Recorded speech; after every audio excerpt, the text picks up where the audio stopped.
when I first started teaching, I would introduce myself. Hi, I'm Matthew Curnier, or Mr. Kernier. I'll be a science teacher.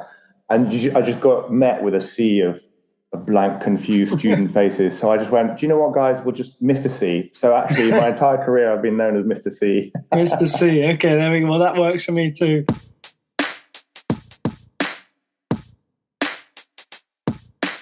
With the pressure and the resources that are under pressure in schools, we can't cater in the same way as we would like to. One of the things that I'd love to see, for example, is classrooms no more than 24 strong, but inevitably we've got classrooms of 33 or 32 or whatever it might be.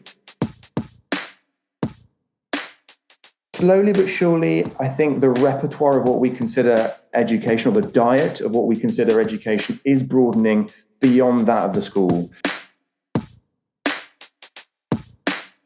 I do fervently believe that there are people in this world who are born just with an inherent native ability to be good teachers.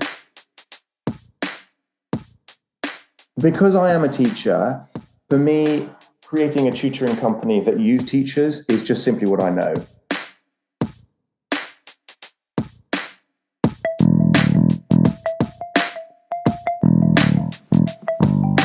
Hello and welcome to the Qualified Tutor podcast, the podcast that brings you the latest in the world of tutoring, edtech and education, and hopefully inspires in you the big change that each and every one of us is capable of.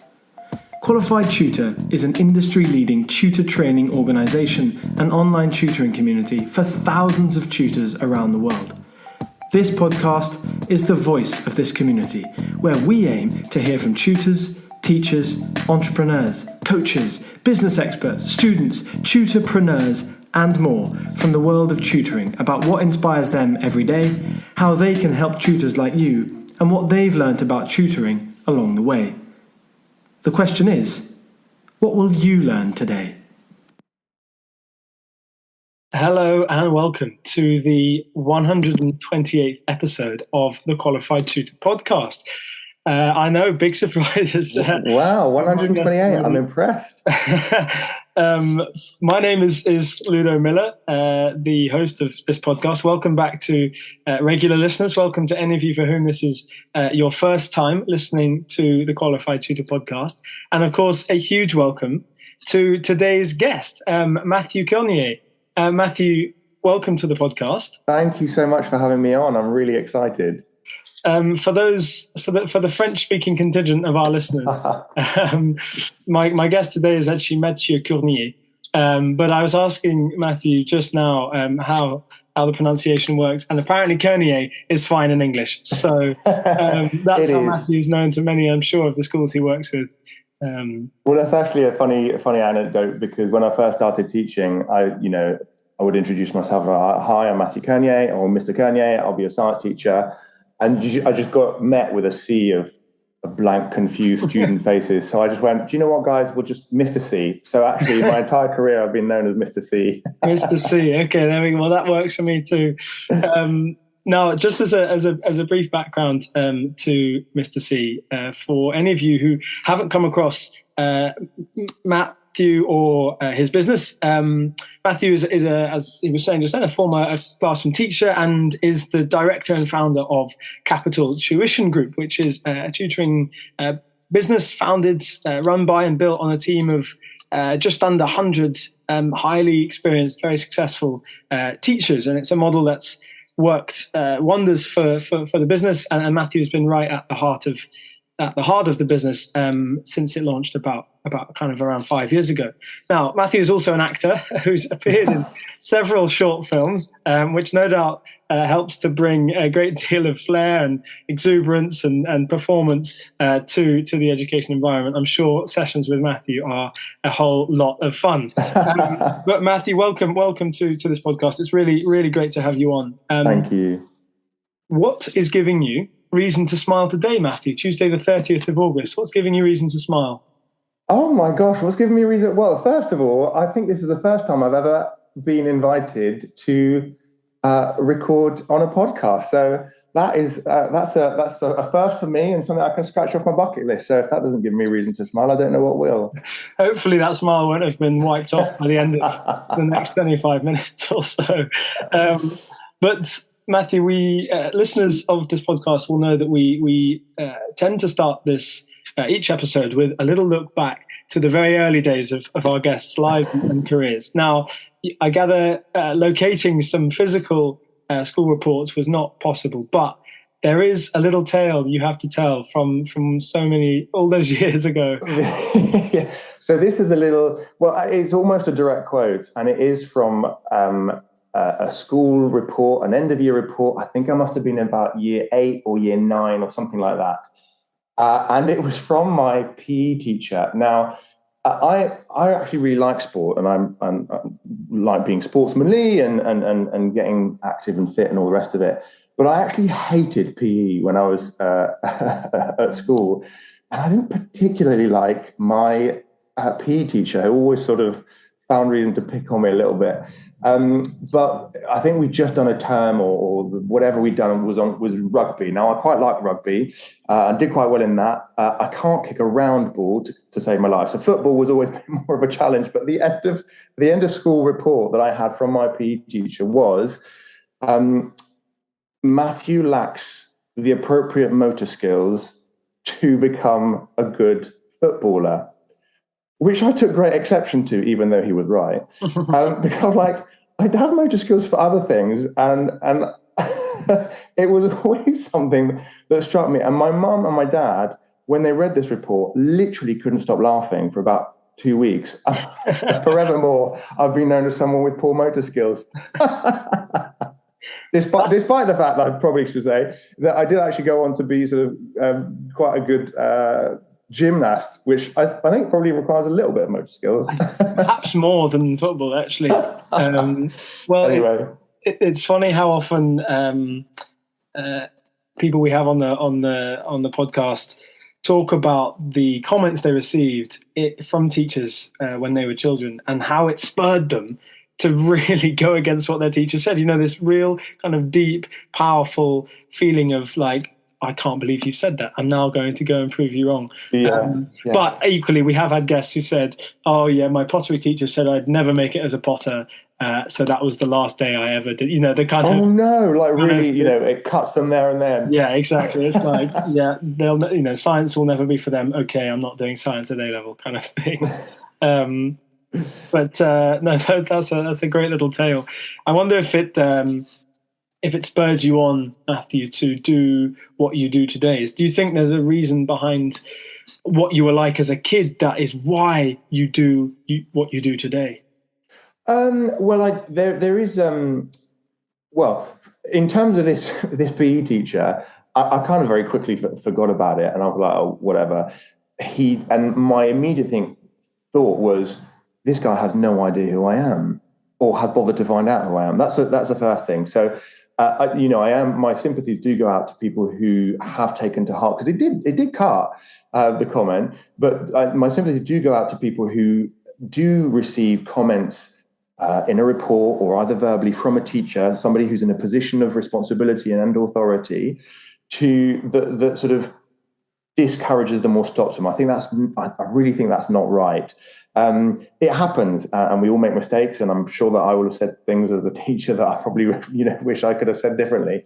But on the flip side, there are really amazing stories, which is where teachers do I think have a really important role to play, and that is that of my biology A-level teachers. So I had 2 biology A-level teachers. They were a married couple, actually, and they were called Mr. and Mrs. Smale. And it was Mr. Smale who I got on really, really well with. And it was because of him that I ended up going on to study biology and zoology, because he himself had been that. And he was just so passionate about the natural world and all of that entailed. And actually, incidentally, I dedicated my master's thesis to him, because just before I finished my master's, he unfortunately passed away of cancer. So I thought, here is a man that has really been an incredible signpost for me in life, and that's the least I could offer him as a gesture of a thank you, really. Yeah, Yeah, I think the impact that teachers have can be Yeah. so powerful, both positively and negatively, as we've just talked about. Now, Matthew, this obviously you were a classroom teacher before you launched Capital Tuition Group. Yeah. What made you turn to tutoring from your teaching days? Yeah, I think that was an accumulation of a variety of factors all coming to a head. So I'd been teaching since 2009. I was head of year at the time, and I'd been made head of year. So I saw my year group through. So I was head of year 9, then 10, then 11. My head teacher who's a really incredible man, a chap called Alex Russell, who's actually recently been um, awarded or knighted an OBE. I don't know. Do you get awarded an OBE or knighted an OBE? I don't know what you get. Anyway, he got an OBE He's just smashed for his yeah. services to education. And I was very privileged to be able to work with him. Now, so I spent a long time in the classroom. I'd kind of seen my year group through. He had set me a challenge. Alex had set me a challenge. Like, I want this year to be one of the best years that we get in terms of our results. So I just sort of, as a young, keen, green teacher, was just poured blood, sweat, and tears into the whole thing, which was fantastic, and the results were very, very good, etc. And I also, at the same time, wanted to move into London. I was living in Surrey at the time, and I kind of wanted to move into London. And sort of at the same time, he then offered me the opportunity to become what's known in the business as an SLE, which is a specialist leader in education, which meant that I got the opportunity to go around a variety of schools and help improve the teaching and learning in science departments, either before Ofsted or after Ofsted, or just by virtue of let's have a check-in. And that was really, really great. And that was a thing that on the side, I thought, well, I can supplement my income and my revenue by doing a bit of tutoring on the side, seeing as now I have more time as a consultant rather than as a classroom teacher, which I perhaps didn't really have before when I was also a head of year. So that's it's just sort of an organic, natural move into tutoring rather than an active leaving of the classroom. Yeah, and really nice that it wasn't impacted by any negative events that you'd had, or anything that had come towards the end of, seeing classroom teaching for something that you hadn't seen it as when you first started. Yeah, I think I didn't realise just quite how much hard work it was, but at the same time, it was something that I really loved, and the energy the energy that it requires is something that was really fueling. I think almost everyone that I worked with in the school, because we were a school that was in special measures, and there was a big drive to sort of get it out of that sort of predicament, and we were very successful in doing so. And there's a wonderful sense of team and belonging and greater purpose, or big objective that we were all working towards. That was just such a joy to be involved with, really. Yeah, so I mean, you saw the power of classroom teaching firsthand. Yeah. Now, tutoring has something that has grown rather a lot since you began. Just a bit. I don't know if it's anything to do with you joining the industry or not, but flattery will get you everywhere. Yeah, exactly.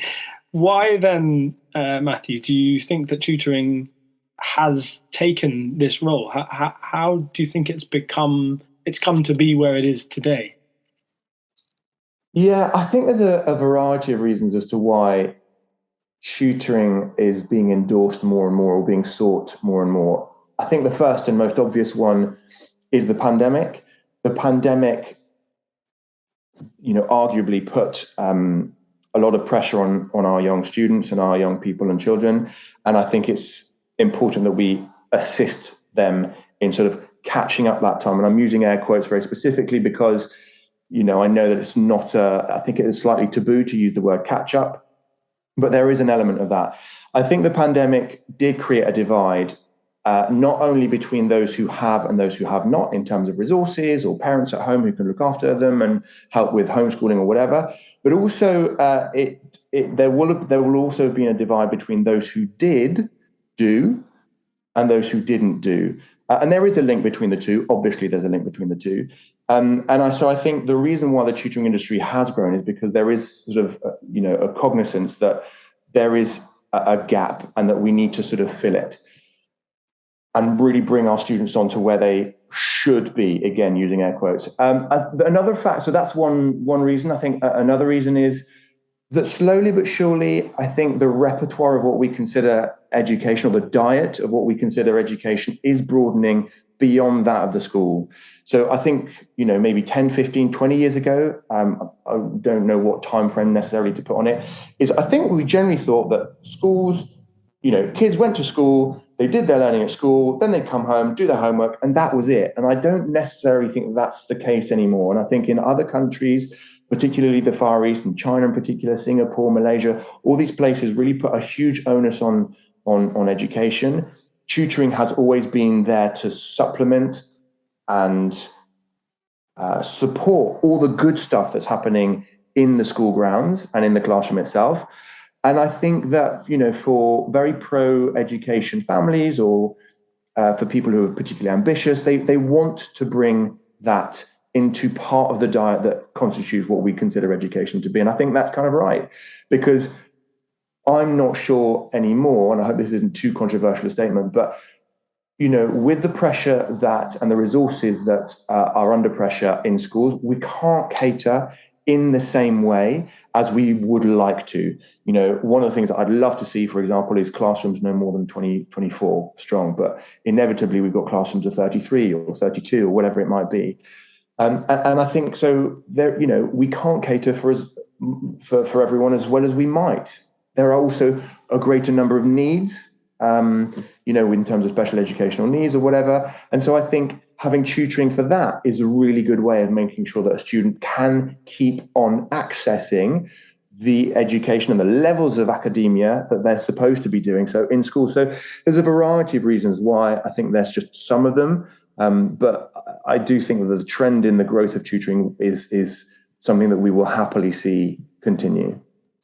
Yeah, and we were speaking before, Matthew, about the use of qualified teachers as tutors, and whether that's post-retirement or alongside, as you said, to earn to improve their earning power. And this is something that you know a lot about, and that's why it was one of the primary reasons for asking you to be on this podcast, was because of that perspective and how well that's worked for Capital Tuition Group.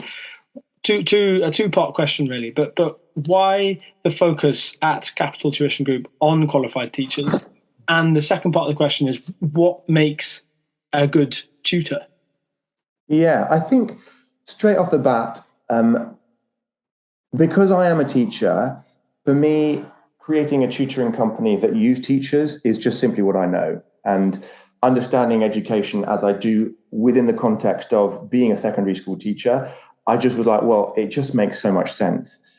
I'll also just, when I sort of started my master's, I did actually try my hand at a bit of biology tutoring.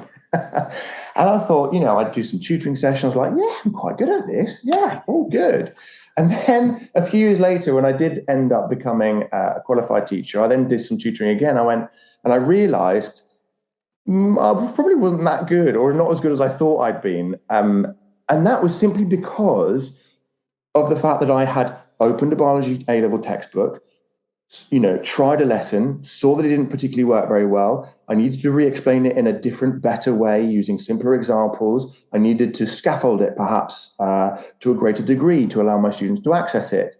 All of that kind of lovely stuff you can only but glean if you're a classroom teacher was something that made sense in my head as to what would almost not guarantee, but certainly make sure to a much greater extent, I would be introducing tutors to families and to clients that knew what they were doing and knew how to do it, not just at a basic level, but really, really well. Because in education, I think one of the things that we talk about a lot in continued professional development is value added, and how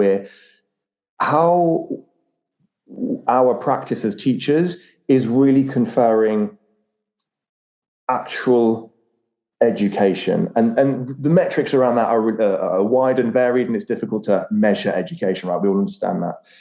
And so there is inevitably quite a lot of focus on our CPD, and I do think generally that will then give a a level of reassurance to people who are seeking tutoring. And let's, not beat about the bush. A lot of people who come to ask us for tutoring and support academically and in whatever subject it might be is because for two main reasons. One, they're struggling, they're underconfident, and they just need a bit of reassurance, a bit of help, a bit of guidance to boost and inevitably to boost their grade. Or they're really, really competent students who have got a huge amount of ambition. They're aiming for the top of the tops. They're wanting to get the A stars, or level 9s if they're doing GCSEs. They're aiming for Oxbridge or really prestigious universities around the world. And they need to be getting absolutely every single mark out of the exam paper. Yeah. So who's going to be the best at doing that, in my opinion, is someone who's studied exam questions, exam papers, people who have probably been examiners as well, people who read examiners' reports from AQA or from edXL or whatever. And not even all teachers do that. So it just made sense to me that for those two categories of students, we were going to be providing a service, or my tutors were going to be providing a service that was going to match those requirements. Yeah, there's no arguing with that, and you can see it time and time again when you speak to parents. They say, I want the reassurance. There's so many tutors to choose from. I don't know who to choose. It's such a minefield out there. So I'm going to choose a qualified teacher who I know has been through the system and has gone through those other things that we must have in tutoring, the safeguarding elements, the understanding of curriculum, all those kind of things. Yeah. But in your passionate argument for the teachers, Matthew, you forgot the second part of my question. Oh, go ahead. Remind me. No, maybe you did answer it. Perhaps I'm being unjust. But are there some key characteristics that you have seen that make a really good tutor? Yeah, I think this was part of the discussion we were having before. I do fervently believe that there are people in this world who are born just with an inherent native ability to be good teachers. And I would always encourage those sorts of people to go and be trained and really immerse themselves in the science of pedagogy and really get out what it can be to maximize their inherent ability. That's obviously a gift that they've got. First and foremost, I don't know whether that's leading me down a garden path, but I think one of the attributes of a good tutor is subject knowledge and content knowledge. That's just a standard. Second of all, I think there is an argument to be said that, so for example, when I started teaching, I remember teaching one particular topic, and for love nor money, my kids weren't getting it, my students weren't getting it. I was like, what am I doing wrong? And I had to really go, thankfully, I had the platform to evaluate my practice, where I could really unpick everything and go, okay, they're not getting it because they believe this preconception, which is a misconception. So I need to dismantle that before I can even start building, right? And so I think a good tutor will inherently have to be able to spot that straight off the bat. And I think that generally comes with experience, and somebody who's been tutoring for a long time will start seeing that. And I also think that someone who can strike the balance between encouragement and building confidence, as well as laying a line of authority and discipline, is a really useful one. You want your student to be wanting to do well, not necessarily for you, but for themselves. But in the first instance, it's really useful if they want to do well for you, because then you can then push that back onto, actually, you're doing well for you, student, not necessarily for your teacher. But whatever it is, you actually just want the students to start going, no, I've got to do my bit of extra homework, or I've got to understand that, or I've got to have revised this little thing because I know I've got a little test coming up. I really want to do well. So, I think a tutor who can evoke that in a student is onto a winner there as well. Yeah, and I think that's really important for that kind of one of the huge benefits of tutoring, which is setting your student up for a lifetime of interest in learning, not necessarily academics, but in learning. So if you're able to instill a bit of discipline for that in them, then you're setting them up not just to achieve well in their upcoming exams, but also to always have that ability to want to learn more and to go further. Yeah, but the ability to want to, but also the ability with the variety of tools that you give them, like, you know, even if it is a revision strategy or the knowledge of how to go about conducting research. Oh, I don't know what the answer is. What am I going to do to go and figure that out? Just a manner in which they can achieve and access. That's I think probably the biggest why of any teacher, really. And now a few words from last week's guest, Amy Solon. I've been out of the formal education system for quite some time, and participating in the podcast was a great opportunity to reflect on what's going well within the system, but also a good chance to reflect on how we can best support young people and, of course, educators as well in areas where there are challenges.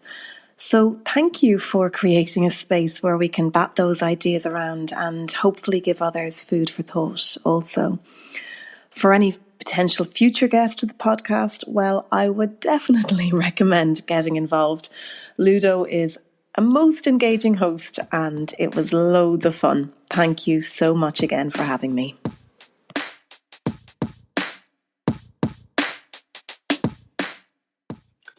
Now, Matthew, I'm afraid this is we are drawing to a close. Oh, no, that's fine. It feels like these conversations go so quickly. You've really packed a lot into that, Matthew. There is so much experience behind what you're saying, and you are speaking to such a huge proportion of the tutoring industry, both parents and students, and also fellow tutors and even fellow agency leaders there. There's so many tips about how to create a good culture of a business. I've got two kind of final questions to ask. The first is, I presupposed it in the kind of brief bio introduction I gave you at the start, but have you brought your acting skills into a tutoring session before? Are there any sort of famous memories you have of where you really thought, God, I was able to make that session come alive because of, you know? Oh my gosh. Well, I'm laughing because one of the things that my fellow teachers would say to me, and or parents would say to me, once I'd finished a lesson or a tutoring session, would be, "Oh my gosh, I was literally like a full-on musical in there." Not that I sing, by the way, but it just, I think, yeah, there's a lot of energy, and one of the things I really enjoy making sure that I do in a lesson or a tutoring session is, if I am doing too much work, then I'm doing it wrong. And I really mean that. So the rough proportion I give is 80% of work should be that of the students, and about 20% should be mine whilst I'm having a tea and a biscuit. No, you know, this is slightly tongue in cheek, but is there an anecdote? Yeah, I guess there's one section in the biology specification, which is classification. And I guess I used to get my students to do like a charade thing with outlining what the characteristics of each sort of phylum or kingdom they had to represent. And so I had kids very much coming up pretending to be starfish or octopus or whatever it might have to be. It was always a lesson that went down quite well. Yeah, that's... I wonder if the kids ever found out or ever came across any of the films you were in and came running back in the next day. I saw Mr. C in, you know, this, so I saw Mr. C in that. I think that's an exciting. You always want, as a kid, you always kind of, you hold your teachers often in this kind of hero-like standing, don't you? To see them on TV. I remember there was a teacher at our school who'd been on TV the night before, you know, on the BBC News, and everyone came running back in the next day. Being, I saw Mr. So-and-so. Oh, really? I think that's always quite a kind of inspiring. Yeah, no, I remember, so I'd left the classroom, but not that long. And I'd been in a San Miguel commercial, and it was a San Miguel commercial that sort of passed in the cinemas in front of Casino Royale. So it was very, very visible. And I was absolutely inundated in Facebook requests from my students' parents or things like that. They're like, oh my God, you're famous. I mean, I'm not famous, it's just a commercial, but it was always, it was very sweet. Very sweet to be remembered a couple of years after I left the classroom. Yeah. And maybe this feeds into my final question, Matthew, which is what's next for you personally? What's next for Matthew Kernier? Yeah, I think for Matthew Curnier, the next step is I want to continue the good work that we're doing at Capital Tuition Group. We've got a really exciting year ahead where we're working with more and more schools. And that's really important to me for several reasons. One is that we are able to give what I would consider really top quality tuition to the masses. And that's always been something that's quite near and dear to my heart. So I just want to keep on doing that. And there's a few little things in the pipeline that we're also sort of working on. One is a project with another tutoring company called Tutors. That's about to kick off. Find out more about that by all means. And then there's another one that I quite like. We sort of launched a pilot on that last year, and I often get parents of A-level students who ring up and they're saying, oh yeah, they're doing biology, chemistry, and French for A-level. And through the conversation, when they're looking for a tutor, I ask them, so what's the next step? You know, what are you going into? Is it the AIM University or an apprenticeship, or what are we looking for? And often the answer that I get is, we have no idea, ... but we think it might be something in the world of, I don't know, veterinary science, or a translator for, medical journals, or something in the region of that. So whenever I have been able to, what we're trying to do at Capital Tuition Group is just get a link for that student with an industry professional. Now, at the moment, it's just industry professionals that I know, or that any members of my team might know. And we just sort of match them up, and student gets to talk to a vet for 20 minutes. And that's a complimentary service that we offer, just so that they can see what on earth they're doing these A-levels for, what the next step. It's a bit of a motivational tool, but also as a bit of a, again, like I said earlier on in the show, a bit of a signpost to go, oh yeah, that is actually what I really want to do. That's be amazing. So we, historically we've done it for physiotherapists or sports rehab therapists or radiologists, radiographers, doctors. I think we've also done it for artists as well. So we're sort of getting, a few more bites of this, and I think people are becoming more and more interested. But I think it's maybe a service that isn't available. I know we have careers advice, but it's just something that, because it's so theoretical, right? If you're an A-level student, oh, I want to be a doctor or a lawyer or whatever it might be, or a potter or whatever. It's just an idea, and it's not based necessarily in reality unless they've been exposed to someone in their immediate circle who is that person. So it's just trying to provide that opportunity for those students, and also parents, because I think parents get to, I think we expect a lot from parents as well, and they're supposed to know a lot of stuff that they don't naturally know. So that's another little thing that we're testing out. That sounds like it's got real legs, that one, because that does seem to be an area where there's a bit of a gap, isn't there, between the end of school or the start of university and the career. There's just that kind of, right, you're meant to get through that as both student and parent, exactly. Yeah. Our parents meant to know exactly where their children are meant to go professionally. So, really, really cool stuff. Matthew, thank you so much for taking us through your wisdom, your knowledge, your experience. Well, thank you so much for your time and for having me on. It's been lovely. Thank you so much. Yeah, it's been really, really enjoyable, Matthew. If people want to reach out to you straight after this, what's the best way for them to do that? Yeah, just go on to our website, which is capitaltuitiongroup.com, capital with an A, like the capital of a country, or you can reach out to us on any of our channels, which is Facebook, Twitter, Instagram. You can tell that I don't deal with any of these. I'm struggling to come up with the names of them. No, but we've got a really fantastic marketing manager who sort of deals with that. So by all means, get in touch with us through any of those channels, and also our phone numbers on the website. So just give us a call. Brilliant. Matthew, thank you very much. That was really a very valuable episode, and we will see all of you listeners next time. So for one final time, Matthew, thank you very much for. Thank you indeed. Have a good day, and we'll speak again soon. Cheerio. Cheers. Bye. Bye.